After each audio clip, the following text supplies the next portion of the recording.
relax. This is going to be a chilled out convo as we talk about Nezuko. And did you say thank goodness? Did you say good morning when she said morning? When she spoke for the first time in 3 seasons after being afflicted with this demonic curse that took away her ability to walk freely in the sunlight, that took away her ability to control her urges to not devour human flesh, a curse that took away her humanity, a pain that she was forced to become mentally reclusive, but it was a pain that wasn't just burdened by herself but also shared by her brother Tanjiro Kamado, who was doing everything in his ability, as he detailed out in this finale of season 3 that he only done this to save Nezuko. He only has come so far to find a cure to save his sister, and ultimately that moment was such a turning point, not only metaphysically, physically, emotionally and narratively. It really was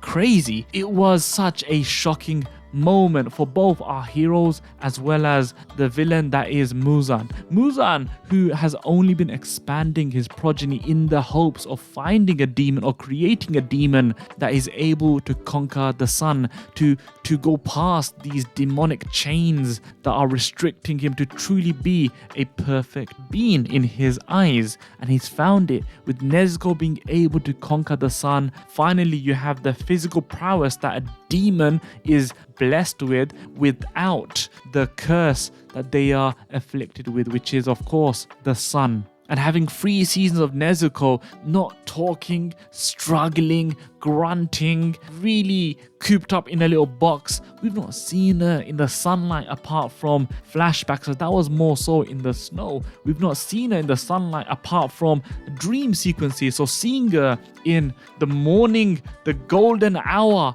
it was quite something. And the way the sun just revealed her after initially being sizzled, and her kicking away Tanjiro to force him to make a decision. And this is why it was such a critical point. Tanjiro couldn't make his mind up. He wanted to shield his sister from being burnt and sizzled into nothingness, into dust with the sunlight. But Nezuko forced his hand, kicked him away, because the demon was chasing the other innocent civilians. So is Tanjiro going to be selfish and save his sister? And that's going to force other families to be broken, to be destroyed. No, he was forced to save them without looking back, with tears shearing and coming from his eyes as he slaughtered the demon, and thinking he didn't even see Nezuko go. He didn't even see her go and turn into dust. He's so remorseful. He is so sad. He is so sad, only for Nezuko to appear and say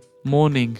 And Tanjiro is beside himself. He is emotional. He is completely overwhelmed. What is going on? But does he really want to know what's going on? He doesn't really care, because Nezuko is alive. Nezuko is still with him. He thought he was never gonna see her again. He thought the last family member was gone and he was just alone in this world. He makes it very clear. I only got this far just to save his sister, just to save Nezuko, to maybe find a cure. And we find out that Nezuko's blood, Nezuko is special. And not only is she special, she might just be the anti-demon, which unfortunately makes Muzan target her, because she is the key to his plans. For 1,000 years he's been looking for this little flower because of his own selfishness after he slaughtered the doctor, but now he doesn't need to find it. Now all he needs to do is just devour and absorb Nezuko Kamado, the demon that has conquered the sun, the demon who has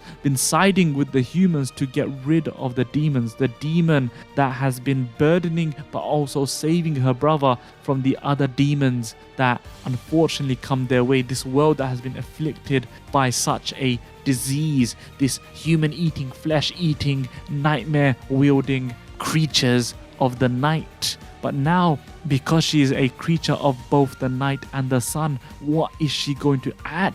How much value is she going to bring? And Tanjiro doesn't care about all of this value because his sister is still here. This was the most emotional moment in the series so far. Seeing Tanjiro seemingly kind of come to peace or make the decision, although his hand was forced, to save civilians for the greater good, to truly be an ally and oppose everything that is demonic without being selfish. and putting the interests of humanity first rather than the interests of himself. And even though it was a swerve, even though we were led to believe that Nezuko perished only for her to come back by the end, it still achieved everything that was necessary for Tanjiro to take that next step. The step where he can truly be a Hashira. He can truly be the best demon slayer that's ever existed, because his heart is pure, his heart is heavy, because he's carrying the hopes and the dreams of everyone around him. As we saw him leave the Swordsmith Village arc and everyone saying thank you, thank you, thank you,